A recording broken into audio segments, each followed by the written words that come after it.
اقبال ایک مفکر، ایک شاعر، ایک رہنما، لیکن کیا آپ جانتے ہیں کہ اقبال کے قلم میں ظرافت کا زبردست رنگ بھی تھا؟ جب زمانہ غلامی کے اندھیروں میں ڈوبا ہوا تھا، اقبال کی شاعری صرف بیداری کی پکار نہیں تھی، بلکہ ایک ایسی آواز بھی تھی جو اپنے اچھوتے ہلکے پھلکے انداز میں تلخ سچائیوں سے روشناس کراتی تھی۔ ہندوستان کے لوگوں کی پسماندگی سے لے کر افغانوں کے طرز عمل اور انگریزوں کی مادی ترقی تک کا جو منظرنامہ اقبال نے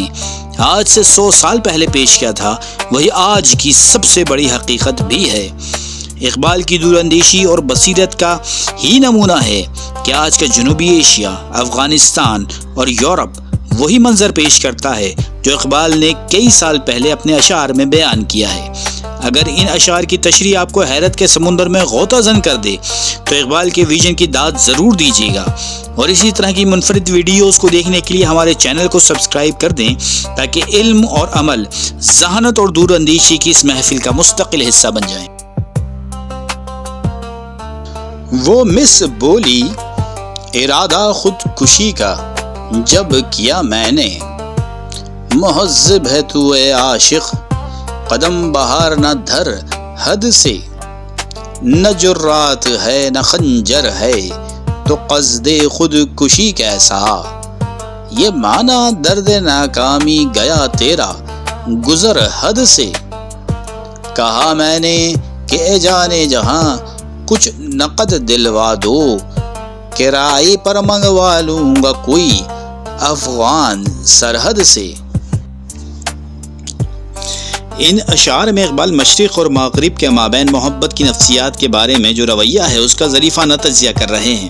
یہ اشعار دراصل ایک انگریز دوشیزہ اور ہندوستانی عاشق کے مابین مکالمے کی حیثیت رکھتے ہیں کہ ہندوستانی عاشق روایتی طور پر عشق کی بے تربے ناکامی پر انگریز دوشیزہ کو خودکشی کرنے کی دھمکی دیتا ہے، تو وہ سمجھداری سے اس کا جواب دیتے ہوئے کہتی ہے کہ آپ نے تو پہلے خود کو بہت مہذب اور باشعور ظاہر کیا تھا، اب یہ خودکشی کا ارادہ تو بیوقوفی اور بزدلی کی علامت ہے۔ مزید یہ کہ نہ تو آپ کے پاس کوئی خنجر ہے، نہ ہی کوئی اور اسلحہ، اور نہ ہی ہمت اور حوصلہ کہ خودکشی کر لیں۔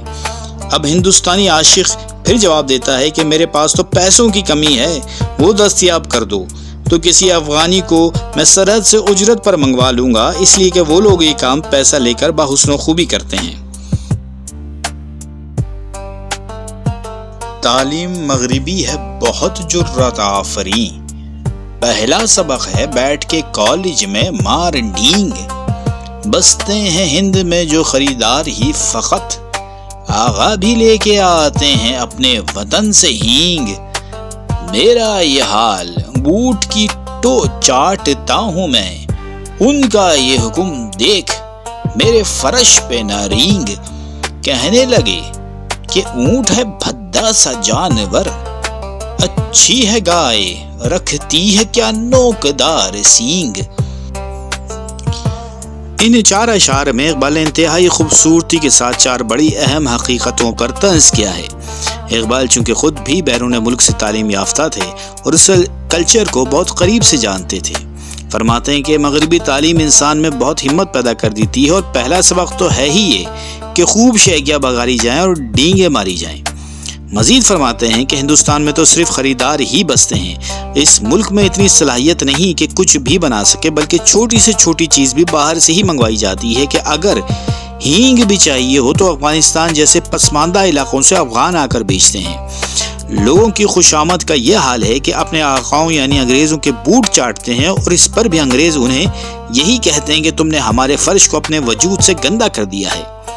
آخری شعر میں اونٹ اور گائیں 2 کردار پیش کرتے ہیں، اونٹ سے مراد مسلمان ہیں اور گائیں سے ہندو۔ انگریز ہندوستان میں قیام کے دوران ہمیشہ مسلمانوں کی تضحیک کرتے رہے اور ہندوؤں کو بھی کمتر سمجھتے، مگر مسلمانوں کے مقابلے میں انہیں بہرحال فوقیت دی جاتی کہ اونٹ تو ایک بھدا سا جانور ہے، عجیب و غریب وضع قطع کا، مگر گائیں کیونکہ ہندوؤں کے لیے مقدس ہے، اس لیے اس کا سینگ بھی ایک خوبصورت وضع قطع کا حامل ہے۔ انتہا بھی اس کی ہے آخر، خریدیں کب تلک، چھتریاں، رومال، مفلر، پیرہن جاپان سے، اپنی غفلت کی یہی حالت اگر قائم رہی، آئیں گے غسال کابل سے، کفن جاپان سے۔